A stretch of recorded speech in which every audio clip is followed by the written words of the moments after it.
Hello, folks, and welcome to the A to Z Sports Big Orange Podcast. I'm Charlie Burris. That is Zach Reagan. Wherever you listen throughout the world, we thank you so much for listening to us. Zach and I talk everything Vols every week here on the Big Orange Podcast. And if you want to listen to that regularly, go over to the A to Z Sports Podcast Network feed on Apple, Spotify, and make sure you rate, review, but most importantly, subscribe. If you do subscribe, you won't miss our episodes when we drop them on Mondays. And speaking of Mondays, it is one right now. It is Monday at 7 p.m., and that means we are live on YouTube. Go to the A to Z Sports Nashville YouTube channel and subscribe there, because if you do that, you can catch us live at 7 p.m. on Mondays. And you can be a part of the show because you can drop in, comment, say what's up, give your thoughts on whatever we're talking about. And we'd love to go through the comments and interact with what everybody is saying. And so go and do that, and then come be a part of the show at Charlie_Burris, at Zach TNT, at A to Z Sports on the social medias, and A to Z Sports.com for all the stuff that Zach writes. Oh, Zach, it is some of the deepest part of the offseason already, especially with baseball kind of being in the middle of the road. We're not really sure exactly where they're going. It's not like last year where they were just, burning a hole through absolutely everybody that they played, and it was just exciting to talk about every single week.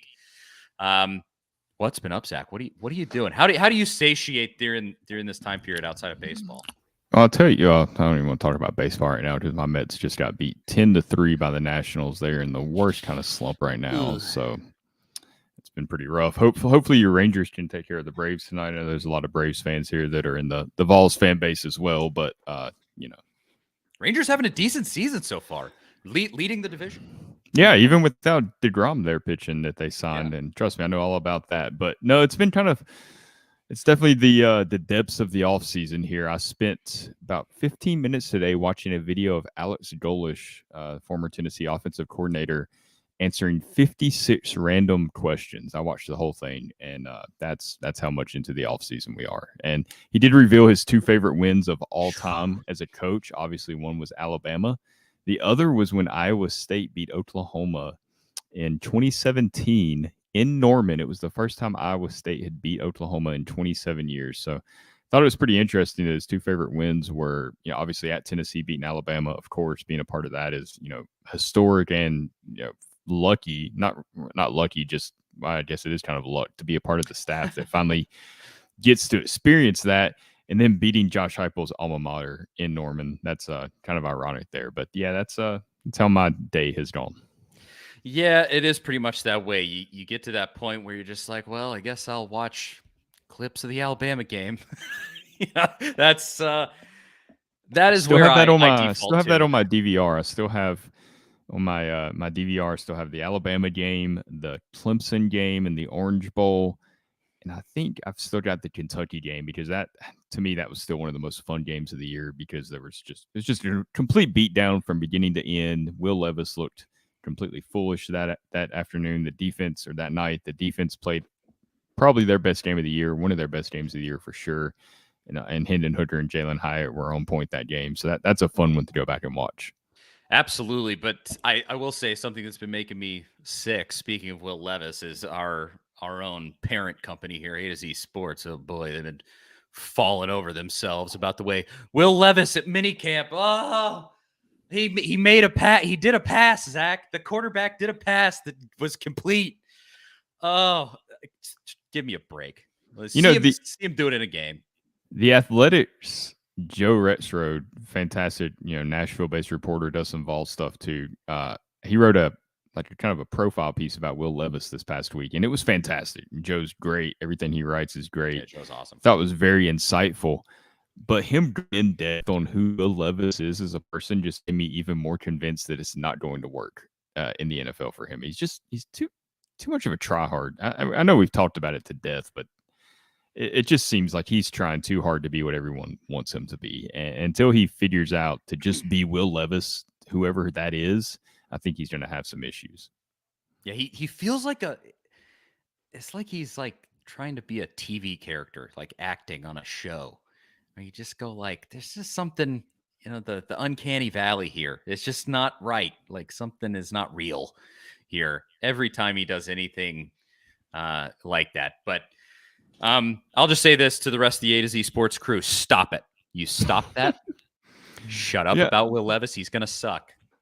I think there are a lot of guys, especially some of the guys covering the Titans. I mean, they're not Tennessee fans. Really, with A to Z Sports, it's really just me, you, and Austin, and a couple of other guys that are kind of the Vols guys. Most everybody else is not in that same fandom category. So I think they kind of have a different view of Will Levis, where they don't see him the way we see him, which is fair. Maybe they're right, maybe we're wrong. We'll see. That's the beauty of the NFL.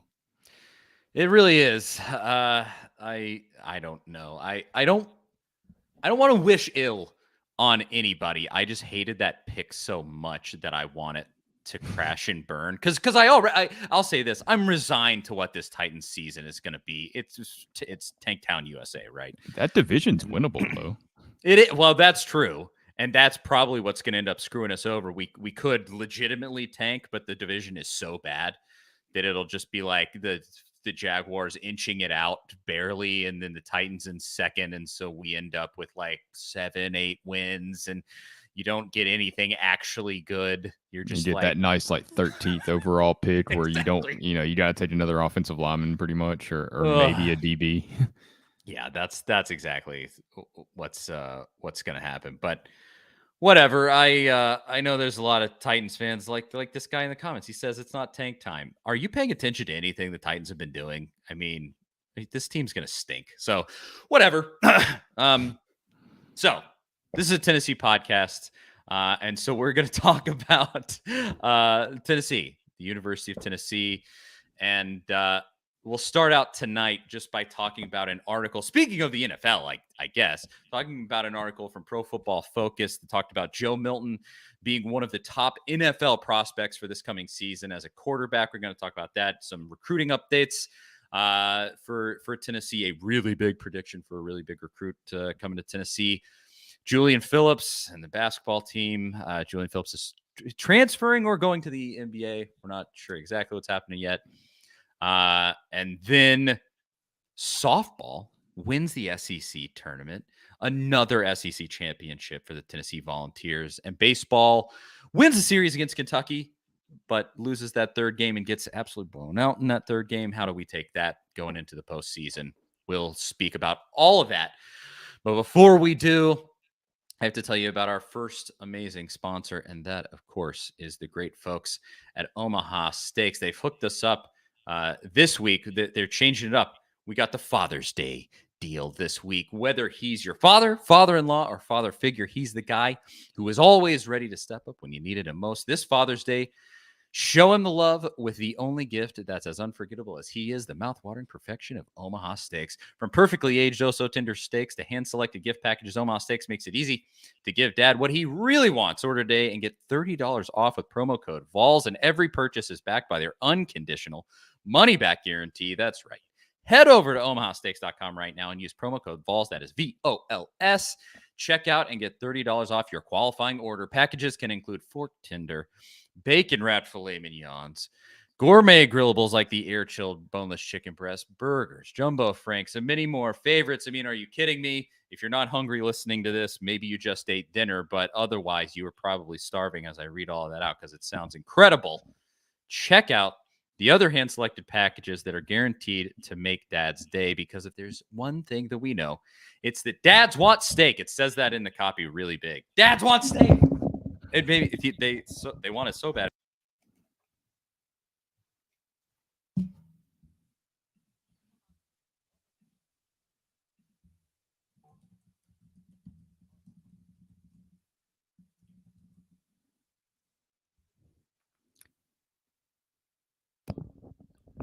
Oh, am I back now? Yes, you're back. Audio faded there briefly at the very end of that ad read. Where did it cut off at? Because right after you talked about how much dads want steak, which I can confirm. See, my microphone fell off at that point. So I said, "Dads want steak," and I hit the desk, and the microphone fell off the desk at that point. Passionate ad read. Well, they put it in all caps. And so I had to do that, but I also have to. There's a part in this that I had, like, they require me to say, so I have to say it again. Dads want steak. Minimum order may be required. See site for details. That's Omaha Steaks promo code Vols. So there, there we go. Sorry about the technical glitch there. Well, It's better than our glitch on the field at Neyland right after the spring game, which was honestly you directed that whole fiasco and got us to a better spot where I was in full panic mode, just moving stuff. I wasn't really sure what to do. So you definitely saved the day on that one, but this one paled in comparison to that. You got to figure it out. Sometimes these things happen, and you have to adapt to adversity. As Butch Jones would say, you have to be resilient. All right. So there was an article from Pro Football Focus. It's called 10 Draft Eligible Quarterbacks to Know. It is basically just a list of like the top dudes in the quarterback class for 2024 for the NFL draft.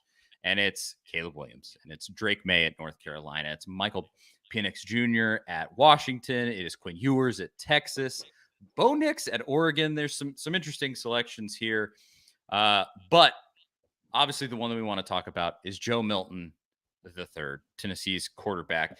This is at least some legitimate recognition of the fact that Joe Milton could be really, really good. And they say, this is from the Pro Football Focus article, and we'll talk about exactly what they said. They said, get ready for a laser show in Knoxville. Milton has the strongest arm in college football. Quite frankly, it's not even close. His 11.1% big-time throw rate easily led all FBS signal callers. That's a really interesting stat. With at least 100 dropbacks.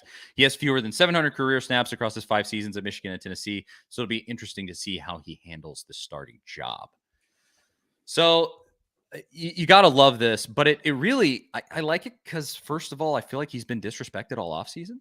And finally, at least when it comes to NFL talk, he's going to get a little bit of that respect. But when will it come for the actual football season? I don't know. We'll see. But what did you think about this, Zach? Yeah, I think he definitely deserves to be in that NFL draft conversation because if you look at Joe Milton, his attributes, his physical skills, his physical appearance, everything about him, it's a lot like Anthony Richardson. I think Anthony Richardson's better with his legs and in the open field, where Milton's a little bit of surprisingly more accurate passer if you look at Anthony Richardson's completion percentage. And I think Will Levis falls in that same category where he's got the big arm, physical stature, but needs to prove a few things at the next level. If Will Levis and Anthony Richardson receive that much hype this past draft season, you got to think that Joe Milton deserves that same hype. I mean, he's got the rocket arm. He's got the, 6'5". He's built like a linebacker. He's comparable to Cam Newton in size. He's got to show those things that Cam Newton did, right? Like we said last season that he needs better pocket presence. He needs to know when to take off.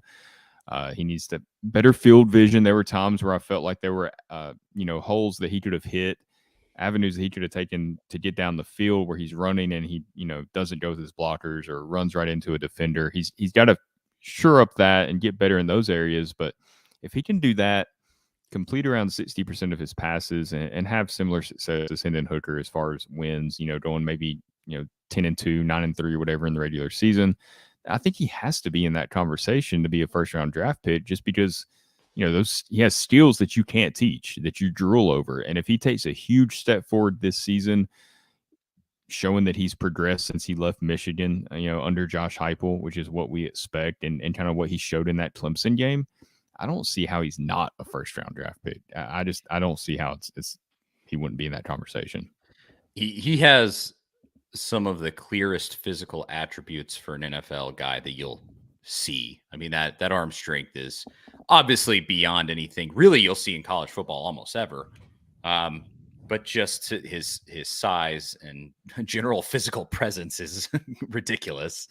And there is definitely, to your point there, he's still got plenty to prove. There's no doubt about that. We've seen him improve, though.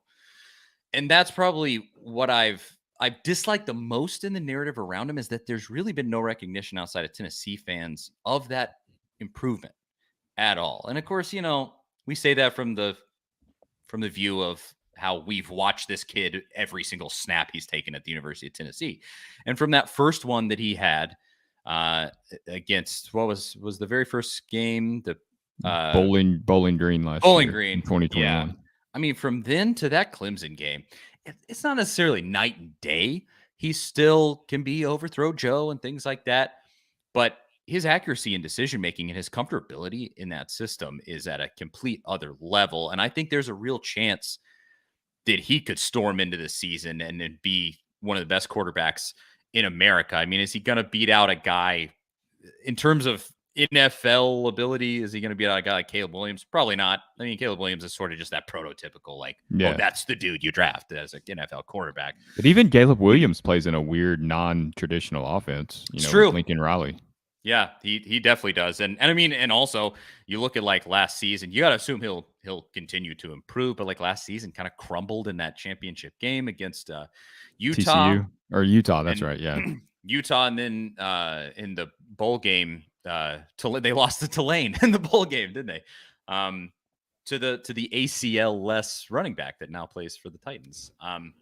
But he's healthy. That was his answer to his question. Every question they asked about, do you have an ACL? He was just like, yeah, I'm healthy. I mean, he's technically not lying, I guess.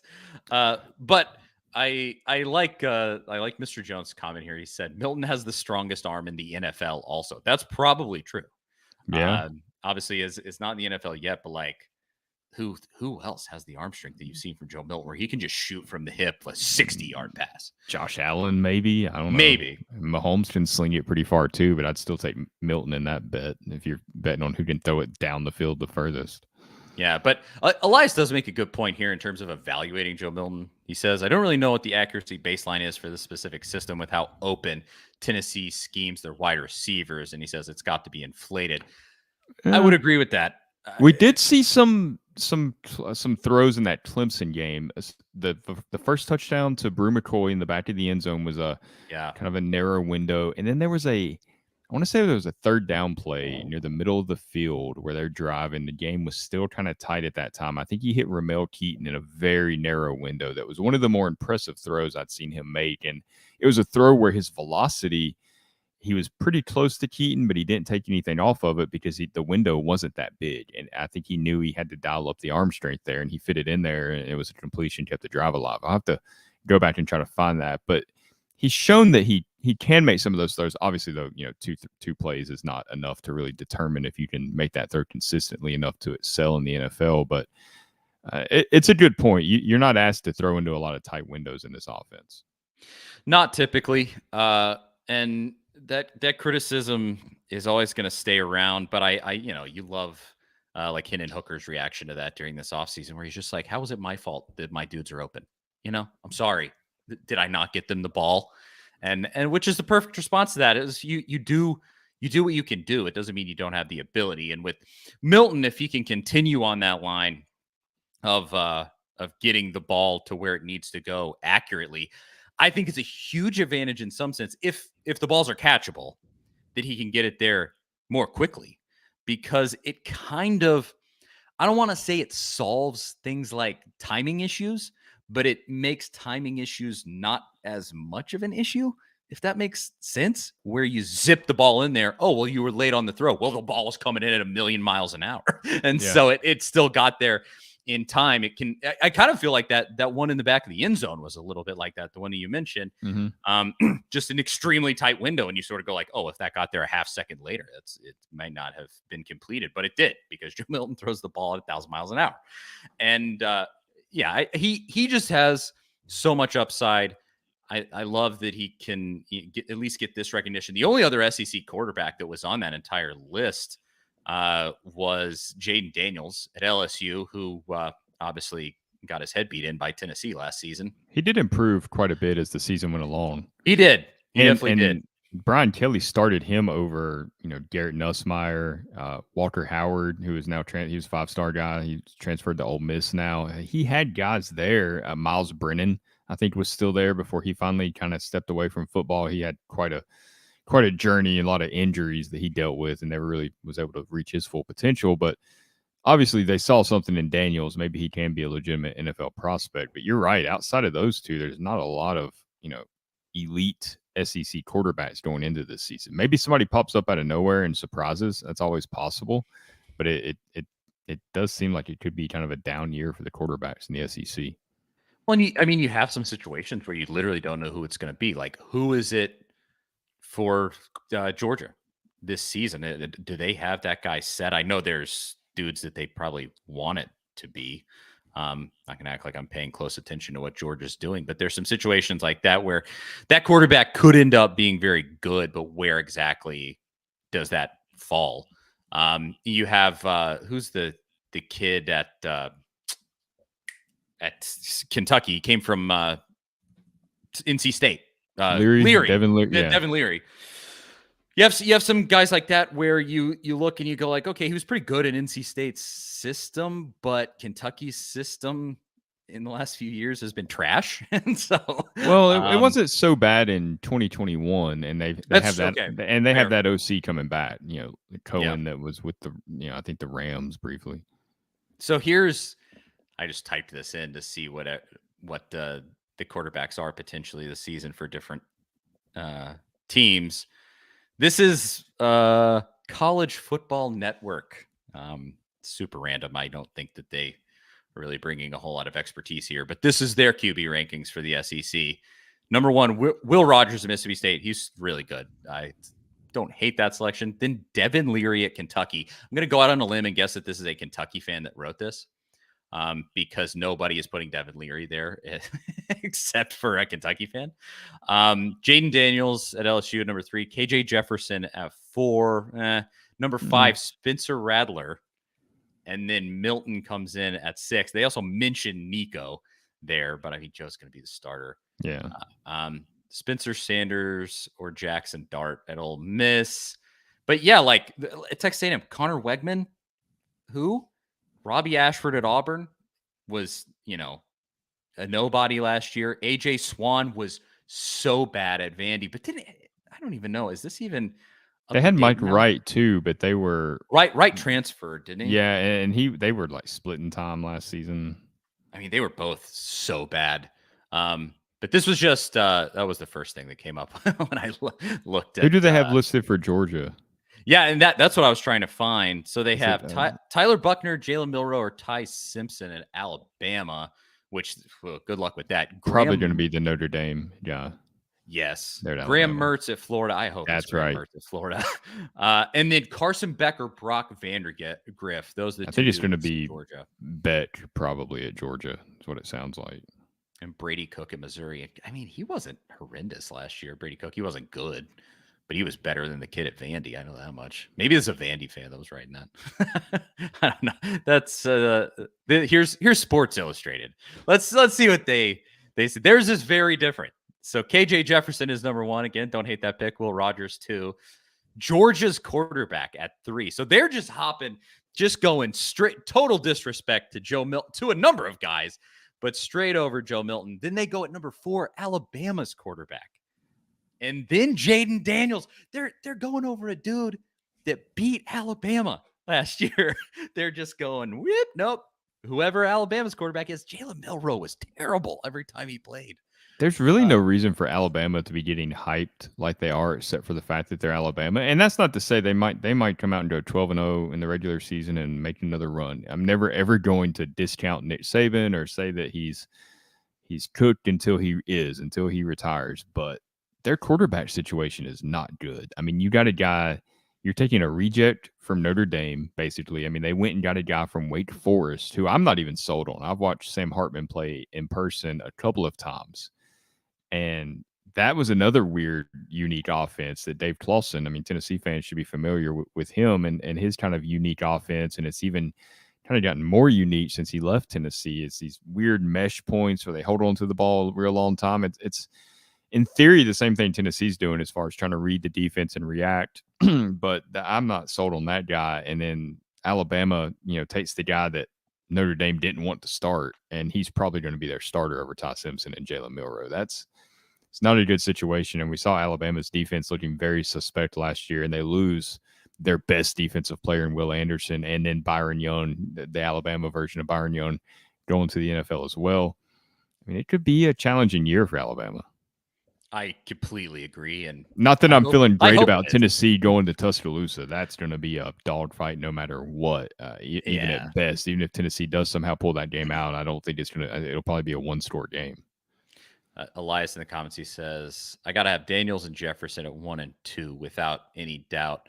Again, picks that I don't hate. I would put some combination of Will Rogers, KJ Jefferson, Daniels in those top spots. I Devin think you. Leary. Yeah, I think you got to go Daniels pretty high. I mean, he led LSU to an SEC championship game appearance in his first season. That Brian Kelly's first season coming out of the SEC West. Yeah. I mean, they got an assist from Tennessee, beating Alabama, but I think you have to give Daniels that respect for now. For sure. I mean, just they're just known entities. That's the Yeah. difference between what Georgia is going to put out there, what Alabama is going to put out Mm-hmm. there. We've seen these guys play. So either way, the clear, I think the consensus here is that no one is giving Joe Milton any kind of respect, because in both of those articles assumed that he's competing with Nico, which there's really been no indication of that at all. And I mean, it's Joe's team until it's not.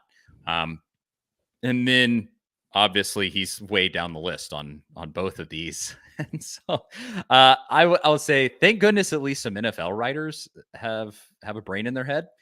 And that actually, I kind of take that back.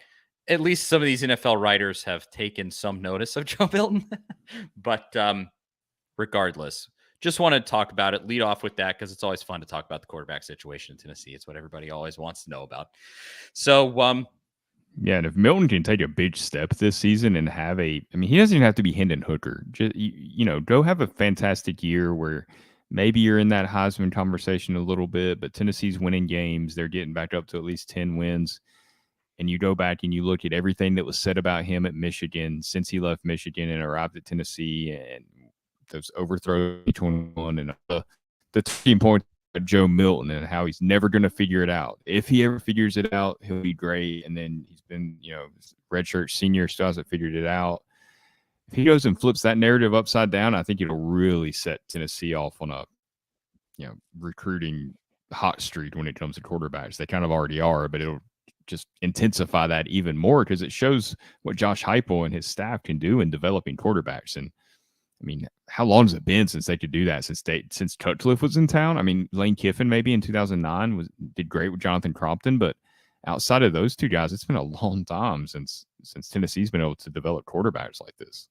It really has been, and it's amazing to see. So hopefully everything that we want for Joe Milton comes to fruition, and we'll keep, if nobody else is going to give him respect, we will here on the Big Orange Podcast. So now we have a couple other odds and ends for football, a little recruiting talk, and a little bit of update on Vols in the NFL. And I'll tell you about that right after I tell you about our next amazing sponsor, Farm Bureau Health Plans. Farm Bureau Health Plans have been serving Tennesseans for over 75 years. Much has changed in Tennessee, but some has stayed the same. Farm Bureau Health Plans has always valued personal relationships, especially when it comes to good health and good service. Plan on Farm Bureau Health Plans for health, dental, and vision. For better coverage, better rates, and better service, go to fbhp.com/ATOZ or walk into one of their 200 plus locations across the state. That is fbhp.com/ATOZ. Farm Bureau Health Plans. I won't have to beat on the desk this time to make the point. They don't include as much enthusiasm in their read at Farm Bureau Health Plans, but we love them all the same because they are an amazing sponsor. So go over fbhp.com/ATOZ and support them because they're supporting us. Now, you had a quick article on A2Zsports.com, Zach, about Cedric Tillman and some comments that have been made about him in minicamp. We said it. After the season ended, he had this injury-riddled season with Tennessee, and it was just a real shame. It obviously gave Jalen Hyatt a time to shine, and that was incredible. But I think we all knew that Tillman has incredible skill, and he's finally getting to really show that. And you wrote some about what guys have seen in his time with the Browns. What was that you put up there, Zach?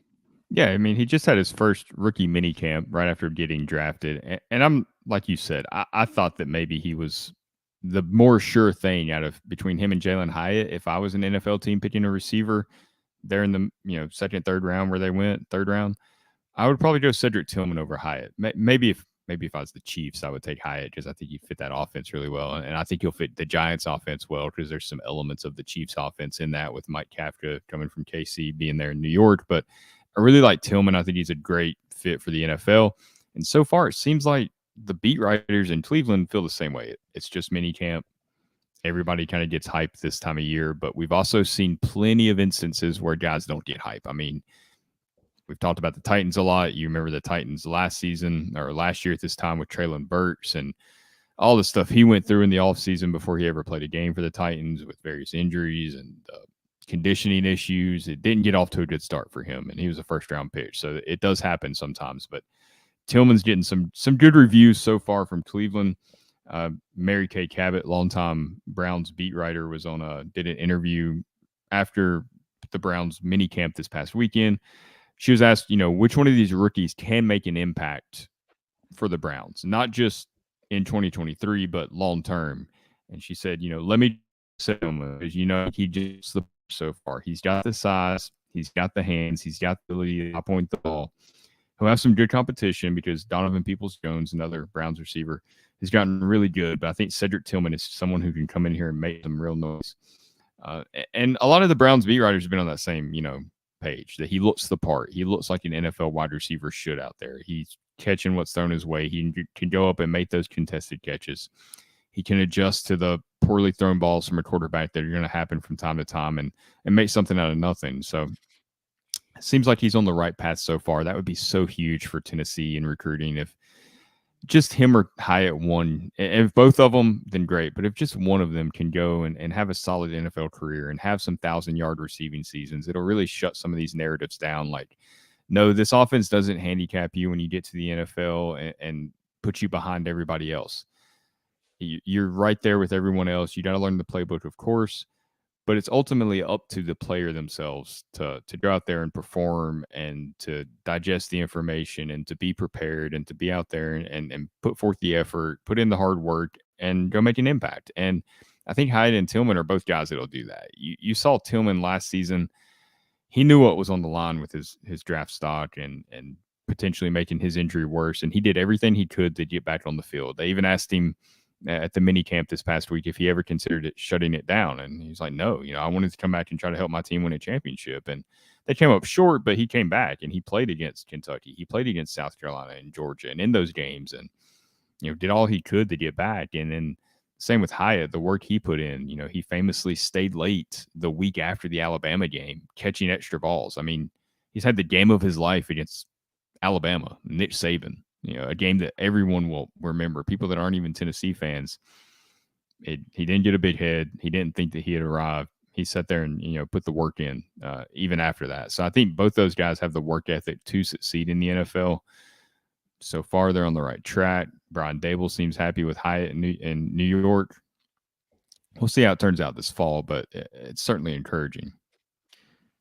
I just want to see, for Tillman specifically, just him get his real due, because it was a total shame that he missed a giant chunk of this season, and he never gave up on the season either. Mm-hmm. He's kept trying to come back,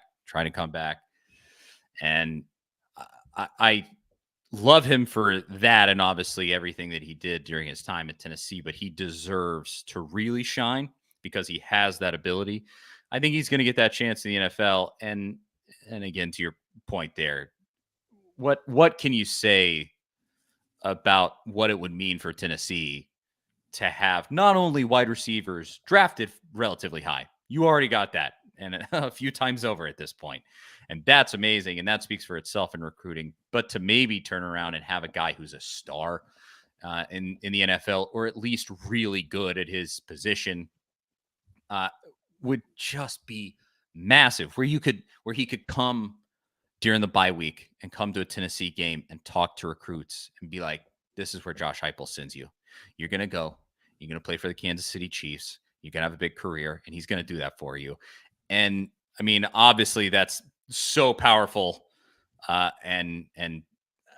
Yeah, I would say the easiest position on this entire football team to recruit to is probably wide receiver, almost no matter what you do at this point.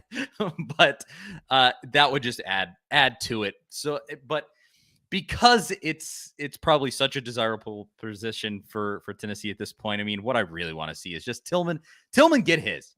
I want this guy to be rewarded with a good time in the NFL because I think he has the ability. The thing that scares me is that it's the Browns. Let's be completely honest here. It's a disaster organization. They are perpetually terrible because of the guy that owns the place. And you know, Who, by the way, Jim Haslam, Browns owner that you're referencing, Cedric Tillman on draft night was asked about Jim Haslam and the Tennessee connection, and he pointed out that Haslam would come to practices quite often, and he saw him quite a bit at Tennessee, which it's not put out there a lot, it's not publicized a lot, but I kind of figured that might be the case. I wasn't really sure how often he's showing up to those practices and stuff, but it sounds like he was around quite a bit. Lord knows he loves to meddle in things, if we know anything about that at the University of Tennessee. But yeah, I mean, the Browns are just a disaster organization. So hopefully he can shine through that because I know he has the ability to, and I really want that for him. But the final note for Tennessee football, and just wrapping up football for the night before we move on to the news that we were all kind of fearing for basketball coming to fruition. Going to talk a little bit of recruiting. One of these fun notes, this might be the thing that I love most in recruiting is when this happens. A big time, outside of obviously recruits committing to Tennessee, but big time recruit got a prediction to come to Tennessee. I always like to see if these actually come true. And this one would be massive for Tennessee. So Kamarion Franklin is a 4-star on On3. He is a 5-star at 247 and a 5-star at Rivals.com. And at On3, I don't know who the analyst was, but predicted. Yes, it's Sam Spiegelman. Yeah, here it is. I couldn't find it. Sam Spiegelman, national recruiting analyst at On3. He says that Kamarion Franklin will choose Tennessee. That is his prediction. And then the recruiting prediction machine for Franklin is at 77% to Tennessee. Now, that can certainly be wrong. It's not some kind of, soothsayer that's going to know the future. But these guys are connected that write about recruiting, especially the national guys. They talk to absolutely everybody. And a lot of the time, they'll know a recruit is committing before they ever commit. Obviously, we see this. A recruit commits, and these recruiting writers have a story already written. Well, they didn't write that story in 30 seconds. They knew. Or a video. They have these videos, interviews. The people that made that video knew where this kid was going to school. So, they have a pretty good insight there. Obviously, this would be massive, massive, massive. Not only because he's a 5-star, but it's on the defensive line. And if you added this kid to the boat on top of the potential you already have there with some of the dudes that are on this defensive line already, some of the dudes that are in this recruiting class already, and then you add kind of a linchpin guy, you could have a pretty serious setup there for Rodney Garner, man. I mean, that defensive line could be the real deal sometime soon. Yeah, I mean, and the defensive line is where everything starts. I mean, that's where your pass coverage even starts, really, because if you're not getting pressure with your front four and you're having to bring extra guys, it weakens your pass defense. Nothing worse. I mean, it all kind of starts with the defensive line. We've said it a bunch. That's why Georgia had so much success defending Tennessee's offense, because they got pressure with their front four. I think Tennessee saw that. They recognized that was one of their problems with their secondaries. They were just asking their guys to cover, guys too long down the field. Not all the time. There's some bad plays, but that was a big part of it. And they've made that a priority this offseason, fixing that pass rush. They brought in Robert Ayers, former Tennessee defensive lineman who played in the NFL as a graduate assistant. And even Rodney Gardner pointed out that part of the reason he's there is to help with that pass rush, to help, improve in that area, which is great that they're, identifying that as a weakness and wanting to fix it. But the other part of fixing it is just getting 5-star guys, like going and getting the 5-star guys like Georgia gets that can go and win any of these one-on-one matchups against offensive linemen. You got to have guys that can beat some of the best right tackles and left tackles in the league. If you can get some of those guys, it can change everything for Tennessee. I mean, that's what can really make them a legitimate championship contender every single season. If the offense doesn't even have to average, 46, 47 points a game every single year if you have the defense that can that can go out there and stop guys. And, maybe you're winning games, 38 to 21 or whatever the case may be. You don't have to go out there and score 50, 60 points every single game. I mean, that's great if you can do that. But if you can get that defense to be a little more consistent, get that, drop that points given up per game, it's always going to be a little high because there's so many extra possessions for the opposing team. But if you can get it around 20, 22 points, somewhere in that area, 19 points, I mean, that's a game changer, really. And it starts with guys like Jamarian Franklin. Elias says it here in the comments. I'm just imagining how good this program could be if they were a wall against the run. Seriously, all this team needs, or this program with Josh Heupel needs, is an elite defense. Now, that's an extremely... It doesn't have to be like elite. Yeah, that's true. Just average, slightly above average would have done the trick last year. You'd have just solid, a solid defense that can get a decent amount of stops in every game, not get 63 points scored on it by a mediocre quarterback. It's that. Let's not have that. And you said it. It starts at that defensive line, and you're stacking up. If you can get Franklin, you're stacking up some guys now. You had David Hobbs last year on the edge, Caleb Herring, who will be up front, and then you add Kamarian, a possible NFL guy, Caleb Herring. Yes, and so add all that together with, in my opinion, one of the best defensive line coaches in America, probably the best or one of the best recruiters as a defensive line coach in college football, in Rodney Garner. And it's a really solid line that you're kind of setting up to have. And that's really, really exciting. It has to actually happen.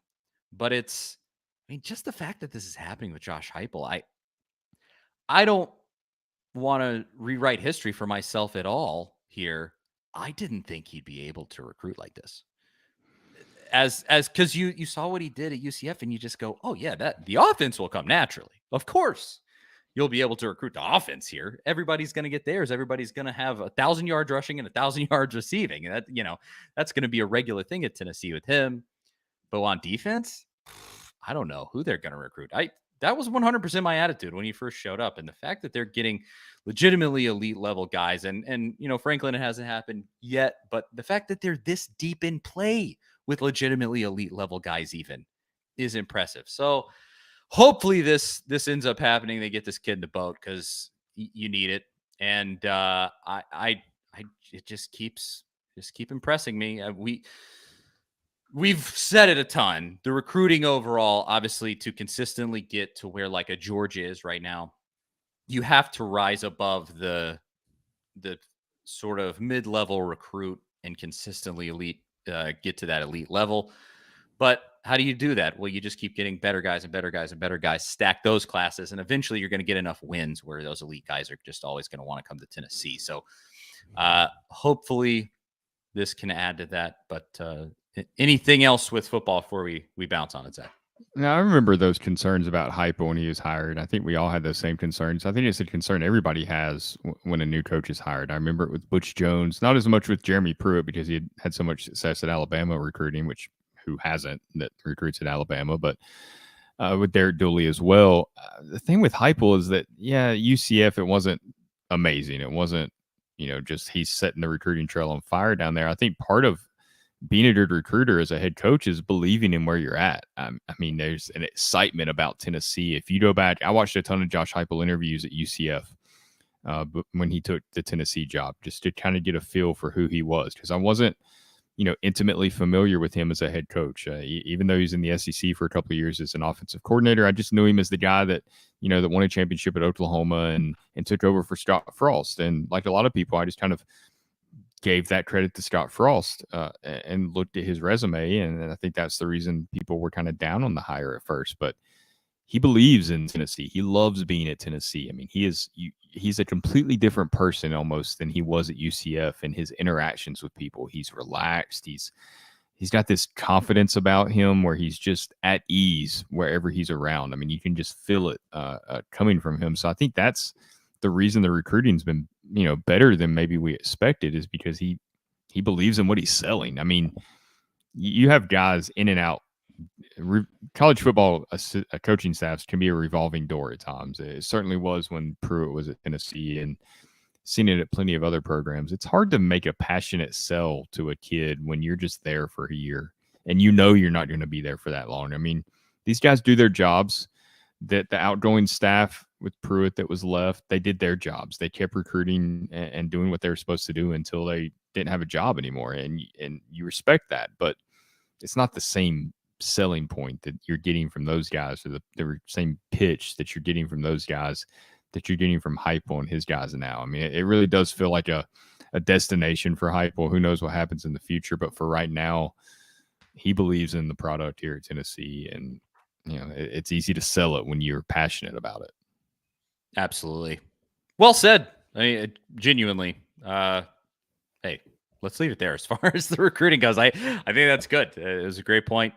And just keep that train rolling. We all like where it's going and where it's already been. So just keep moving in the right direction. So we'll move on. It's a little bit of basketball. Probably the worst possible outcome as far as returning players. Well, the worst possible outcome would have been obviously Santiago Vescovi also leaving, but the worst possible outcome in terms of players leaving close to it has come to fruition this week. We're going to talk about that in just a second after I tell you about Superbook Sports. Bring that big bet energy this summer with Superbook Sports. Superbook Sports is the most trusted name in sports betting, and right now use promo code A2Z to score up to $250 with their first bet bonus.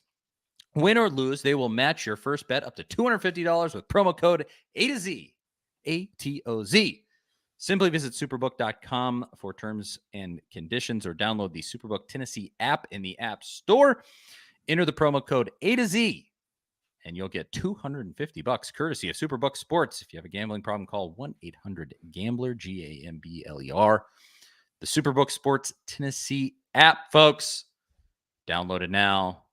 Support them because they support us. Now, Julian Phillips, 5-star player for Tennessee. Not unexpected at all, but it's official. He is either transferring from Tennessee or he is going to the NBA. I still lean to the fact that he's probably going to go to the NBA, but he's leaving. We already talked about BJ Edwards. I believe we mentioned him on last week's show. He is transferring from Tennessee, so the backup point guard situation is in a little bit of limbo there, maybe. But Julian Phillips, what a shame. That just really everything that happened there.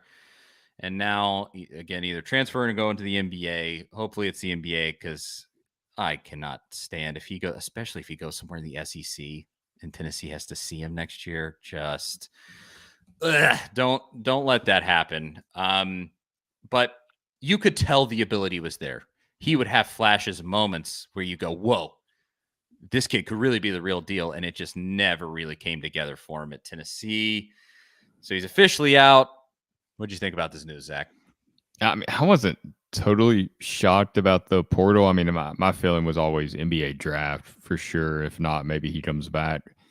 But I mean, I think it's going to cause Rick Barnes to maybe take a hit when it comes to recruiting some of these 5-star guys, because they just haven't blown up and turned into these like lottery picks. I mean, Kennedy Chandler was a little different because his height was never really going to let him be an early round draft pick. But I think it gives other teams, easy ammo to use against Tennessee when it comes to recruiting these guys. But I don't think that's necessarily a bad thing either. I'm not sure that this might sound counterproductive, but I'm not sure landing 5-star recruits is the absolute best thing for Rick Barnes. It feels like the way he builds a team, you get some of that veteran leadership and you get the 3-star and 4-star guys that you can develop and buy into his system.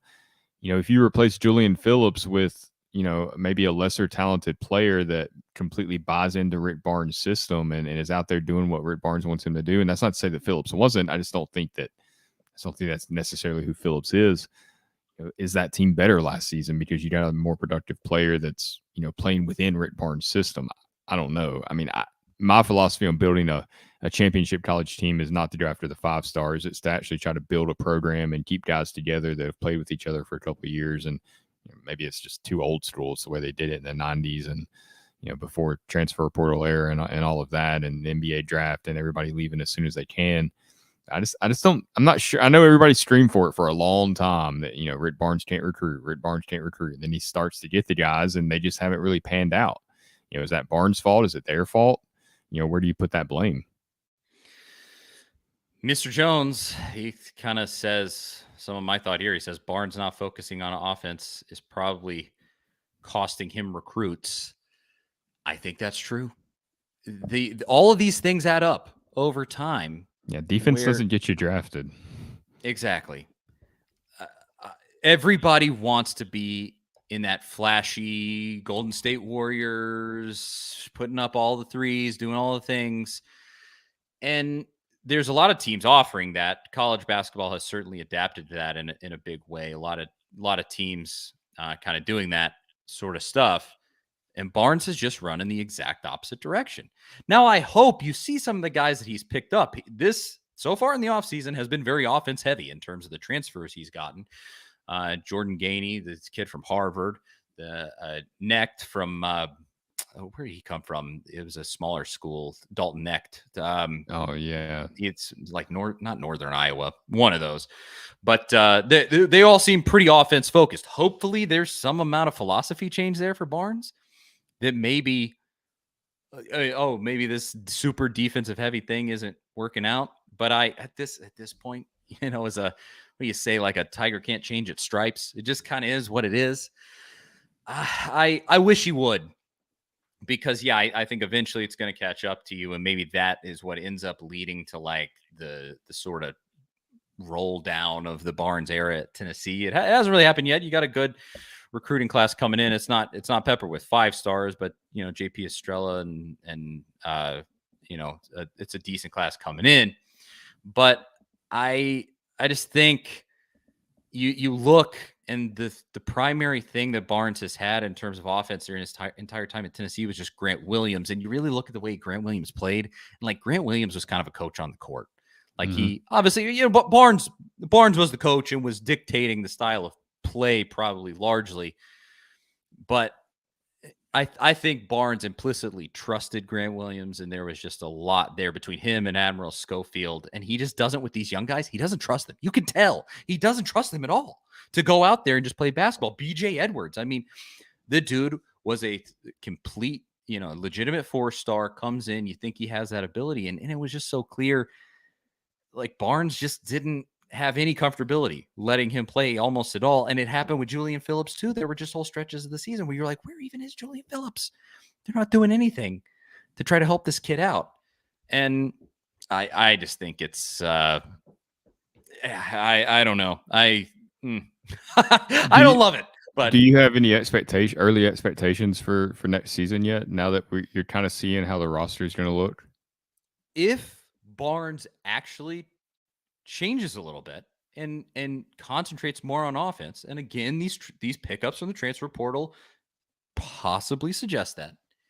If he actually does, it's a good set of players. It's top end of the SEC again, for sure. You're going to have the best point guard in the SEC. So if he gets back, if Ziegler gets back, I guess that is contingent on his injury and everything. He's going to get back at some point in the season, but I don't know exactly where he'll be health-wise at the very beginning of the year. But you'll arguably have best point guard in the league, one of the best shooting guards in the league with Santi, and so a pretty decent backcourt. Front court, Adu keeps progressing. That's nice. It's there. The roster is certainly there, but will Barnes stop this antiquated, slow plodding, no fast break offense, no nothing. I just wish he would change. That's all. Because I want to see him just get desperate, to just go, my career is kind of coming into its final twilight here. Like I gotta get desperate. I gotta just go for it. And it seems like he's kind of going in the opposite direction, but we'll see. We'll see. I don't want to get too down on it, and I'll give him a chance. He went to the Sweet 16 this year, and so I'm not gonna fire the guy. Yeah, and we've said it many times. It was a very strange year in college basketball where you can't really hate on Rick Barnes for bowing out in the Sweet 16 with the way some of the other, big name teams went out even earlier. Well, and like Ben in the comments here says, we literally ran a fast break offense with Kennedy Chandler. No, they didn't. I mean, he did. They did. They let Kennedy Chandler run some, but we complained that entire season about how look at the way Kennedy Chandler plays and how Rick Barnes is not letting the kid unleash. He wasn't letting him just go. Like that was, I had that criticism that entire season. And so obviously you could think what you want about Barnes, but we all watch what happened this season. And they got there. Mr. Jones says, FAU though, FAU went out and beat you with that new style of basketball. They were hot. I mean, they were just a hot team. They were. Magic, Cinderella. It seems to happen to Tennessee every freaking year. But it is uncanny. Regardless, they went out and they beat you with that new style of basketball. That young whippersnapper coach went and just beat Barnes. He outcoached him because that coach was coaching the modern style of basketball, and Barnes is still over here in the 1990s. Yeah, that's like all. At Clemson still. Exactly. All right, we'll finish with a little bit of baseball, softball talk. And I got to tell you about our final great sponsor, the amazing folks at Rattle and Snap Tennessee Whiskey. Again, it's a lo-fi show again this week because I'm still haven't gotten settled in with all the new digs. But if I had my bottle, I would hold it up here for you. But it's down there in the corner on the banner. Rattle and Snap Tennessee Whiskey. Few things go better with a Tennessee sports victory than an awesome whiskey. And you probably saw it if you watched the game day show with me and Jonathan Crompton. Every single Tennessee football win, we were having Rattle and Snap afterwards. And it was so great. Log Still Distillery is releasing a new Tennessee whiskey product line called Rattle and Snap, named after a long-forgotten game of chance. Rattle and Snap is a whiskey for those who make their own luck. There's the 4-year and the 8-year version. They're both amazing, both great in cocktails, both great by themselves, just right in the glass. And the bottle looks amazing, too, as you can see there in the corner. So go and find it in stores across the state of Tennessee, but it's also available in Kentucky, Indiana, Mississippi. Run, don't walk, and get yourself some Rattle and Snap Tennessee Select Straight Whiskey. And follow them on Instagram at Rattle and Snap Whiskey. Now we'll finish first. We got to mention this right up top. Another SEC championship for the Tennessee Volunteers, and specifically the Lady Tennessee Volunteers. The softball team goes to the SEC tournament and rolls right through there, wins an SEC championship. It was so nice to see Karen Weekly get that championship. I mean, obviously, she's been there for forever and a day, coaching that softball team, and they've been so perpetually good for so long. They get that championship. She gets doused in Gatorade. Everybody's celebrating. It was beautiful. I'm gonna have to get me a T-shirt. I love it. And hopefully, I mean, this team is good enough to win a national championship, although the main foe floating out there is Oklahoma, who I think has won like 43 straight games or some nonsense like that.